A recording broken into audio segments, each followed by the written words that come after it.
Hello, lovelies. I am the Script Squeaker. You know, I've been boning up on my reading lately. I've been reading all the classics. Romeo and Juliet, The Dead Badge of Courage, or my favorite, The Catcher in the Die. We've got a special selection for you tonight. Shocking, sure to send shivers down your spine. First, we'll talk about real films with real films, really hosted by Jared Klein. Second, we'll see an angel make a demon, Angel Fox that is. Handsome but not so handy, as we'll see in a skit by Carrie Maynard. Then, potato, potato, tomato, tomato. Then, a leaping episode conclusion to Paramnesia, sure to make our ratings plummet.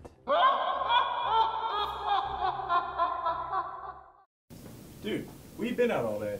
Breckenridge Hall. What's so cool about Breckenridge Hall?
Hey everybody, welcome to Real Films. This is Jared Klein here on ZBTv, and today we're going to be talking about the Back to the Future series. So sit back, relax, and enjoy this episode.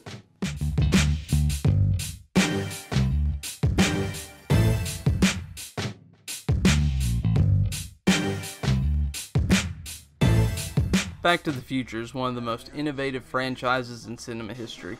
Today we're going to take a look at it and see what makes it so awesome.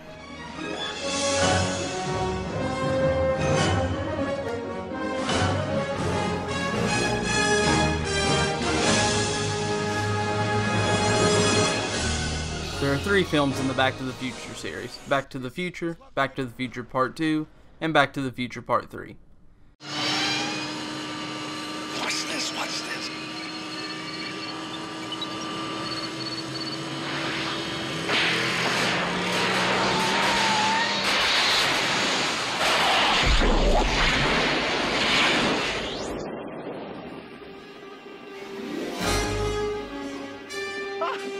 What did I tell you? 88 miles per hour! The original Back to the Future was released in 1985. The film focuses on high school student Marty McFly. One night he meets up with his friend, Dr. Emmett Brown, and he finds out that Doc has built a time machine. After an incident, Marty gets sent back in time to the year 1955. He ends up meeting his parents and ends up disrupting his own timeline. He has to find out how to fix his own timeline and get back to the future. In Back to the Future Part 2, Marty and Doc go to the future to rectify a mistake made by one of Marty's kids. This film really deals with the repercussions of time travel and the damage it can cause. It also is a bit darker for the series, and the villainous role of Biff is effectively used in this film to underscore the fact that time travel, when in the wrong hands, can be extremely destructive. Back to the Future Part 3 is a bit of a departure for the series, taking place in the Old West.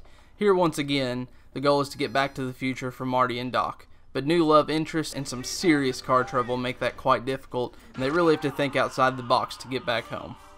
One of the reasons Back to the Future has lasted the test of time is because it does the time travel story very well. There are some minor Easter eggs hidden throughout all the films that show the repercussions of time travel and just have some fun with the premise. It's this attention to detail that really sets the series apart from other time travel stories. Another great feature of the series is the relationship between Doc and Marty. The chemistry between Christopher Lloyd and Michael J. Fox as best friends absolutely makes the series, provides the emotional backbone of the franchise. Their interactions are some of the best in history. You get a sense that these two characters really do care for each other, and you're very invested and want to find out what happens to each character. You truly care about them throughout their journeys in each film. Also, Back to the Future is a great fish-out-of-water story. It's fascinating to see how an average teen, albeit a teen from 1985, would react to living in the 50s and interacting with his parents. This sets the stage for some priceless comedy situations and really makes you ask the question, what would I do in that situation? The supporting cast is great as well, with Crispin Glover in the first film playing Marty McFly's father, Leah Thompson playing Marty McFly's mother, and Thomas F. Wilson playing the villainous role of Biff. All three of these people play their parts to perfection, and it really just adds to the overall greatness of the film. It's really great to see these actors flesh out their characters. It's great to see what makes these characters tick, and they're all great characters, so it really just adds to the film and makes you more connected with everything and everyone in it. One of the great things about Back to the Future is the DeLorean. It's a great pop culture icon and instantly became the desire of anybody with a car fetish. It's just really cool to see on screen, and as Doc says, The way I see it, if you're gonna build a time machine into a car, why not do it with some style? Besides, the stainless steel construction made the flux dispersal.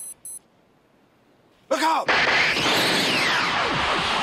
all in all, if you're looking for a great time watching some movies, give Back to the Future a shot. You're sure to have a great time and enjoy yourself while watching them. Hey guys, thanks for watching. I hope you enjoyed it. Remember to stay tuned for more segments here on ZBTv. God bless, and remember, go watch you some movies. Hello, my name is Angel Fox, and I'm with ZBT. I'm going to be doing Kyle's makeup today.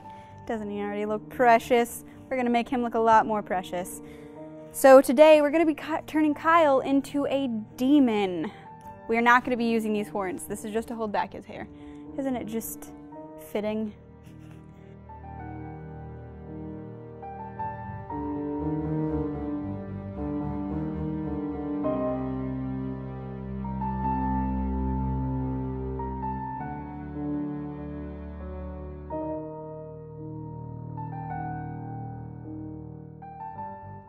Doing this step of drawing out the veins and then covering them with a flesh tone not only blends them, but puts them under a layer that looks much like skin.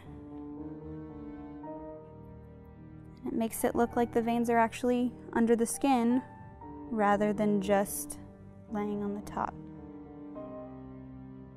And don't be afraid if you cover too much of a vein, because you can always go back and do this step again. So when you slowly start down the face, remember that there are certain crevices that have to be darker than others to do a forced perspective. So the temple area, which is right next to the eye on the side of the face, between the eye and the ear, has to have a distinct shadow because it is a hollow of your face. And don't be afraid to get this petroleum or grease-based paint in your hair, because this will wash off with simple astringents like Dawn dish soap or regular facial cleanser makeups. By all means, get into every single pore of your skin if you can. If you notice, everything is stippled on, not everything is one uniform color, and this just gives a little more dimension to the makeup, as well as breaks up his face. I want to convey a bit of bruising as well as burning. And see, if you are using these sponges, sometimes you can get hard lines. The great thing about stippling is just a little bit more dabbing and it will hide those edges.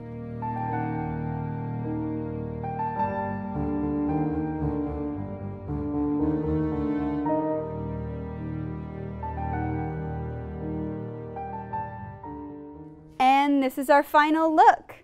Now let's put it to good use. There. That should do it. Human! You have summoned the great demon, Vananen. For what purpose have you brought me here? Fix it.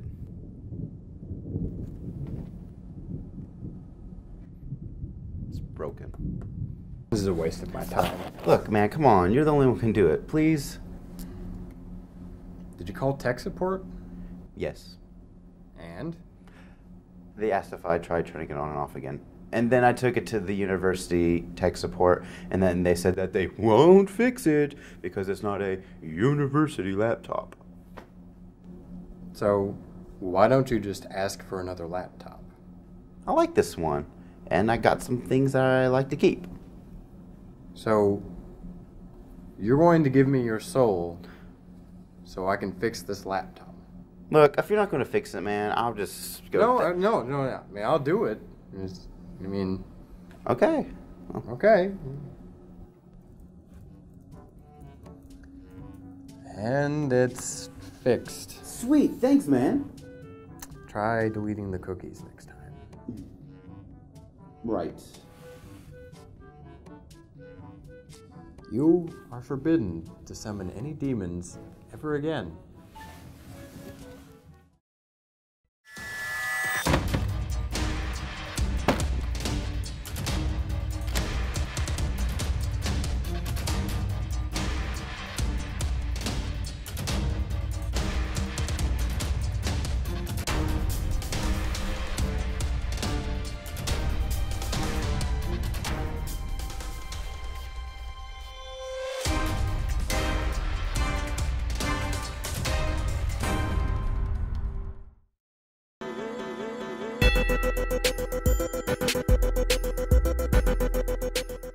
Hey, welcome to Tomato, the section of the show where we talk about films that are coming up. Today we are talking about sequels, specifically Ghostbusters, Alice in Wonderland 2, and Pan. So today with me, I've got Alex Cottle, Angel Fox, Jamal Canty, and Greg Picklesheimer. So let's start out with Ghostbusters. Not really a sequel, I guess, but a reboot. Well, who's going to play Ernie Hudson? That's I don't I'm know. excited. I just want to see what's going to happen. The guy that wasn't on the cover? Yeah. I wonder. Yeah, I mean, hopefully they put him on the cover this Oh, time. here's your first problem is you said guy. Guy. Female. Yeah, it's all female cast. It's all female. Yeah, they got Melissa McCarthy to do it. Yeah, Melissa McCarthy. I'm not a huge Melissa McCarthy fan. I don't know what No, everybody else's all opinion her on all her. her roles are the same. It's just the loud, annoying, loud, kind of vulgar annoying. chick. Yeah. Yeah. But no, it's just kind of strange. I liked the original Ghostbusters a lot. I didn't really like any, like Ghostbusters 2 was okay. Ghostbusters 3 the- kind the of fir- the sucked. Thumbs down on that one. Well, there wasn't Ghostbusters 3, but Yeah, it was, wasn't it? no. Doesn't it turn into a video game? The script? Oh, Yeah, yeah, the okay. script was the That's the video one that game. was, okay. Yeah. I heard the video game sucked. So like the It wasn't bad. But see, it's with the Ghostbusters. Is the first movie is really good and has like this huge following. The second one, people are like, it exists. Yeah. And then they have like the TV show, and then The TV show was the alright. TV show was good, and then they had the Extreme Ghostbusters, which was okay, and the video game that came out in like 2008. Didn't they have a cartoon Yeah. at Yeah. one point? Yeah, I Yeah. loved the cartoon. But like everything that's been Ghostbusters related has been decent. But as far nothing as, like, lives up to the original Ghostbusters. Yeah, nothing can And, live up to it. Like, and- I don't feel like they can do it justice with like a completely separate cast, to be Right. honest. And you know, I don't mind it being all female. That's perfectly fine. I mean, that's okay. It's just not going to be. It's just not going to be Bill Murray, Dan Aykroyd. I would have liked to see people that could embody at least the characters' personalities well enough, but I don't think that it would be properly conveyed as even recognizable to anyone who's a Ghostbusters fan. Yeah. But there's also talks about this becoming like its own like universe, like Ghostbusters spin-offs and stuff like See, that just sounds like fan fiction, though. It They're does just like a gender does. swapping. lot. I mean, already the movie, all female cast and all that stuff, does already sound like fan fiction, and now they're wanting to do spin-offs and stuff. It just makes it But, like like- everyone's trying to follow Marvel I'm with their also- shared universe stuff, and that's the main problem with it. I'm really afraid that they're going to try to overly sexualize Ghostbusters, and then I'm going With to riot. Melissa McCarthy. Um, I'm sorry.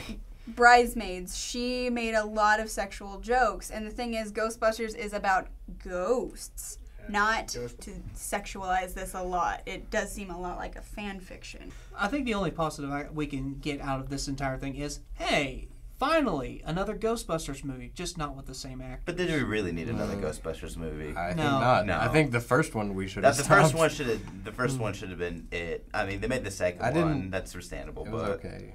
they shouldn't have made any other stuff. I was okay with TV shows and everything, but a movie I think just goes too far. But it makes money, Yeah. so. All right. Well, let's get to Alice in Wonderland 2, which was originally the Tim Burton thing, but some other guy's directing it now. Yeah. I think the big draw for that movie in the first place was Tim Burton doing Alice in Wonderland. I think the big draw of it is Alice in Wonderland has so much creative room to breathe, and it's such a fun project that you can work on. But the thing is, But it's been done a billion times. It has been done a lot, and it's redone literally every 5 years at least.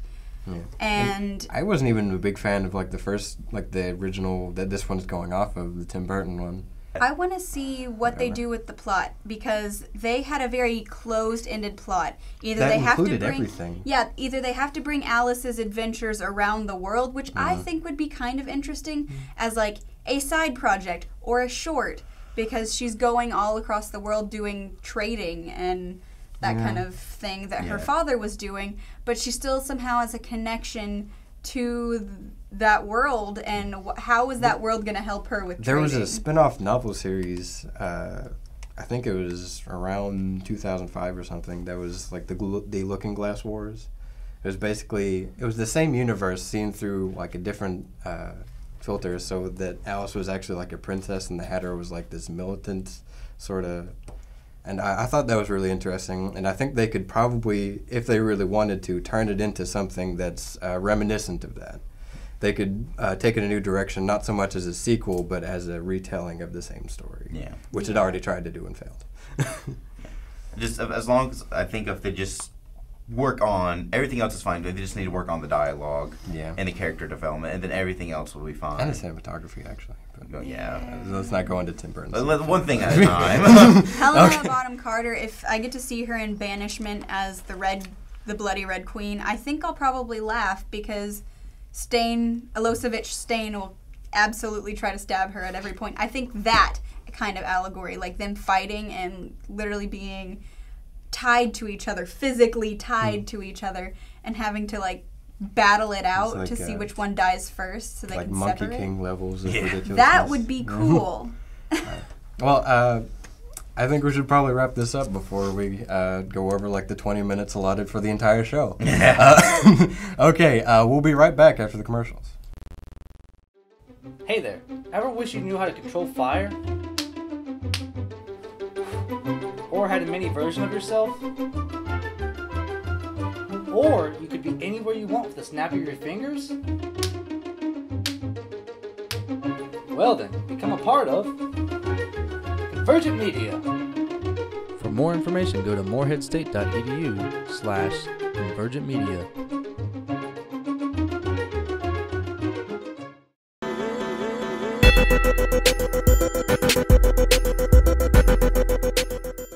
Hey, welcome back. We're talking about reboots and sequels, going on with Pan, this new kind of gritty Peter Pan thing that no one has talked about ever. It's The Great Adventure of Levi Miller.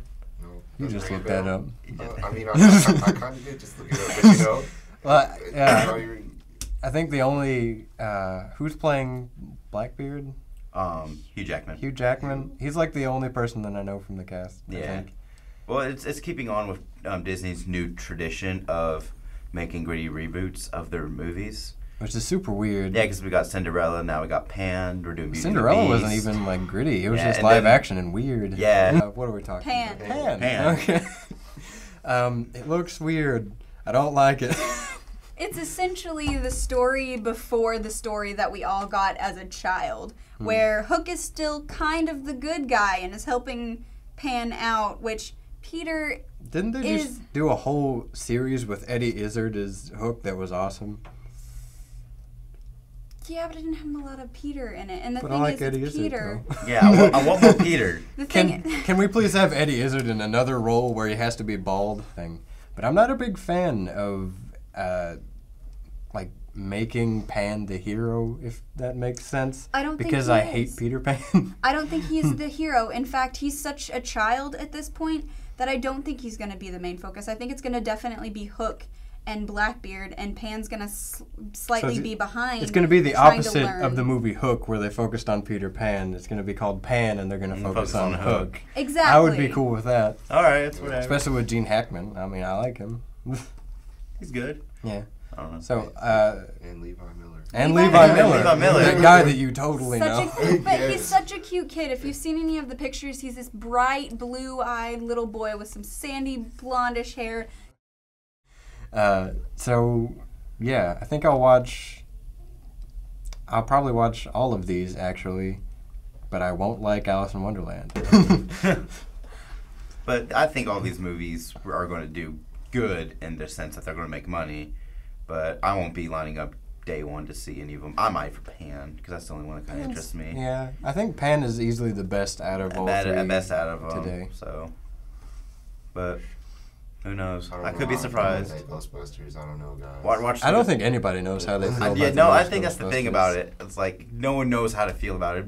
Like even the fanboys can't be excited by it. I was thinking about the fanboys Like at the moment. I was like, oh. Hey, Ghostbusters, no like, Bill Murray.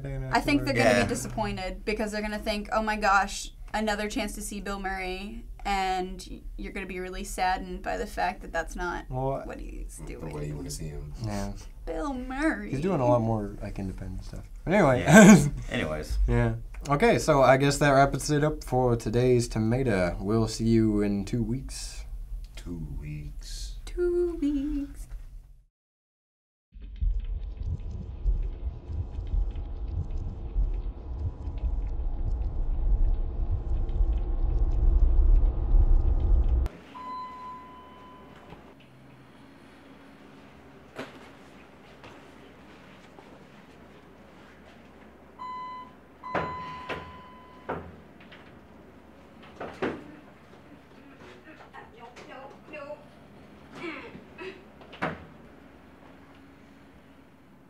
Could have told me hit the number for you.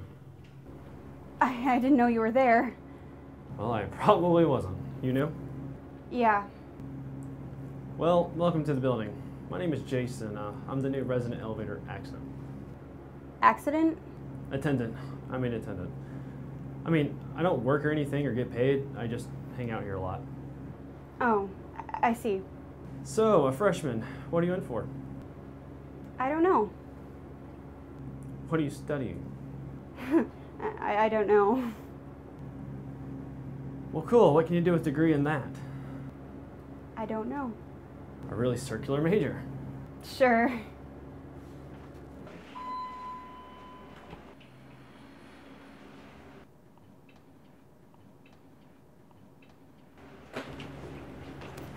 That was a bad joke, was it? Or at least a weird one anyway. So you're undecided. Good for you. Getting the gen eds out before you make the big decisions. Decisions like how to decide. I flip coins. Some people just think a lot. I think my way works better. Slow elevators. Yeah, you should wait till you see how they go down. You'd be better off jumping down the shaft, you know, if that didn't kill you and all. Second floor could probably pull it off. So I'm Jason. You've said. Yep, so what's your name? Oh, sorry. I'm Ophelia. Why are you sorry? It's a pretty name. Like that crazy chick in Hamlet. I'm not saying you're crazy or anything, but she is. So, what are your thoughts on death?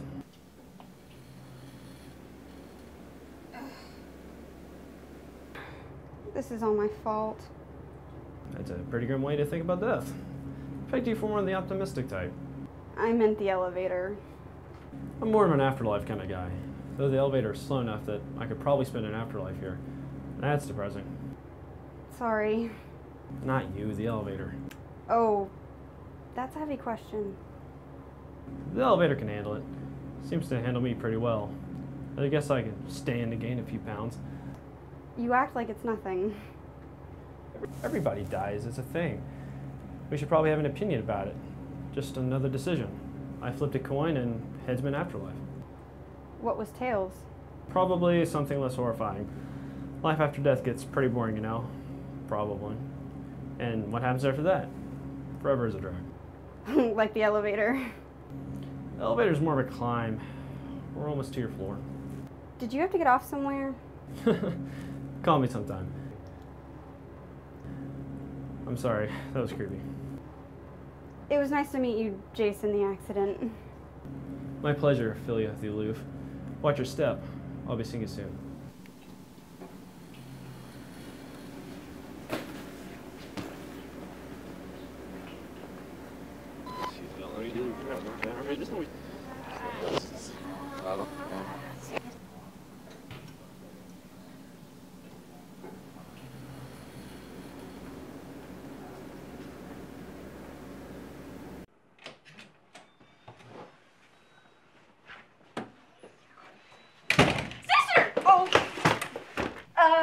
Hi, sisters. Are we nuns? How dare you after all that we've been through? The hug or the guy at the front desk? What do you mean? I thought he was cute. Am I missing something? Only the last 10 years? Or wait, how old are we? Like, collectively? How would I know that? You should. I'm Sarah, your long-lost beloved friend and companion. Dear sweet Sarah, how could you forget? Did we meet in middle school or something? So you do remember? Not really. Sorry. Well, whatever. Sisters united again. We should go out and celebrate, you know? I think I should settle in first. Ew. No. We've got to get out and experience life. Hit the town, paint it pink, drink, flirt, breathe some night air. I'm gonna need you to move your stuff. I'm gonna need my bed pretty soon. Not yet, bed. We've got to get out and do some living. You're not gonna take no for an answer, are you? No can do. Out the door we go! There's nothing breakable in that, is there? Bye. Frat parties and men and coffee shops and men and freedom and men. College is a time of discovery and freedom and fun. It's a time to not think about the future. Live in the now. Then I could be sleeping, right? Dreaming the now. Because I said so. Come on, oh. Gotta have fun while we can. Sleep is fun. You can dream without sleeping. Dream of adventure, then we'll go and live it. I don't even know where we're going. We're going to live it up. Don't bring me down.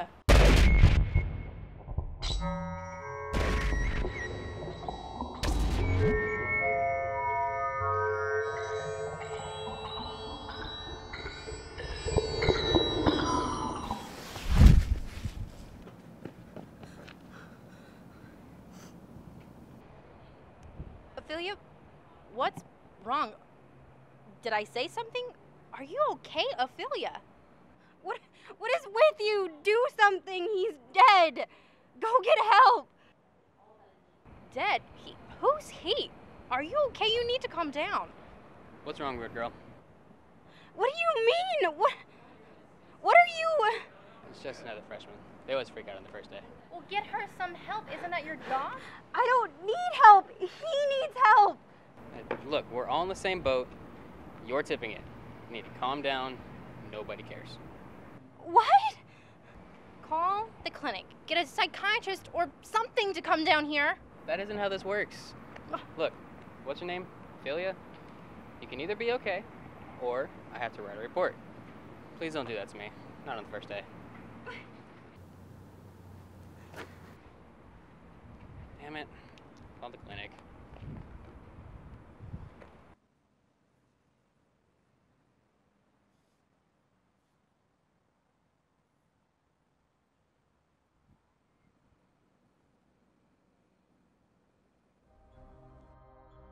Poor Jason.